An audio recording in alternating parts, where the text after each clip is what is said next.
ले आइयो। जेब में रख लिया, रास्ते में पढ़ लेंगे, देर हो रही है, गाड़ी में बैठी। तुनक के फिर बहू ने पूछा, क्या कहा तुम्हारी माँ ने, क्या चाहिए तुम्हारी माँ को? उन्होंने पता नहीं इस पत्र में कुछ उन्होंने लिखा है, तुम मना कर रही थी उन्हें नहीं चाहिए, तो लगता है उनको कुछ चाहिए होगा, तो इसमें है, पढ़ के सुना दो। तुम्हारा पत्र, तुम्हारी माँ का पत्र तुम ही पढ़ो। इस बुढ़ापे में भी इतनी बड़ी लिस्ट, पता नहीं क्या क्या लिखा। कहीं ऐसा तो नहीं गांव के तुम्हारे भैया भाभी के लिए कुछ लिख दिया हो तुम्हारी माँ ने?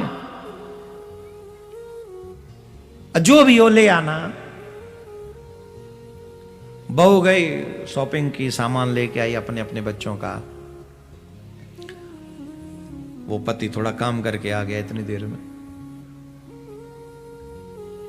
मेरी माँ का सामान भी ले आओ, मैं थक गई हूं शॉपिंग कर करके, पैदल चल चल के थक गई हूं, अब तुम खुद ही जाओ, अपनी माँ का सामान खुद ही खरीद लाओ। ठीक, पत्र तो पढ़ के सुनाओ। पहले पत्र बेटे ने निकाला, क्या लिस्ट है, पत्र पढ़ा।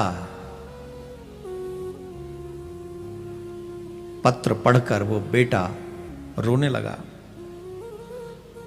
पत्नी डर गई, ऐसा क्या है मांगा लिया इसकी मां ने, ये रो रहा है।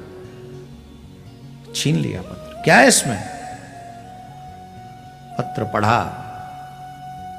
उस पत्र में बहू ने पढ़ा जो मां ने लिखा। मां ने कहा, बेटा इस बुढ़ापे में मनुष्य की ज्यादा आवश्यकता नहीं रहती,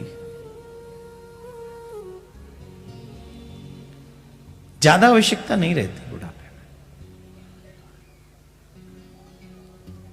में। बूढ़े मां बाप, जिन्हें अधिकांश लोग बुढ़े बुढ़िया कहकर बुलाते हैं, लोग भूल जाते हैं कि ये बुढ़े बुढ़िए जिनको हम बुढ़ा बुढ़िया कह रहे हैं, ये बुढ़ा बुढ़िया हमें जवान करने पढ़ाने लिखाने में ही हुए हैं।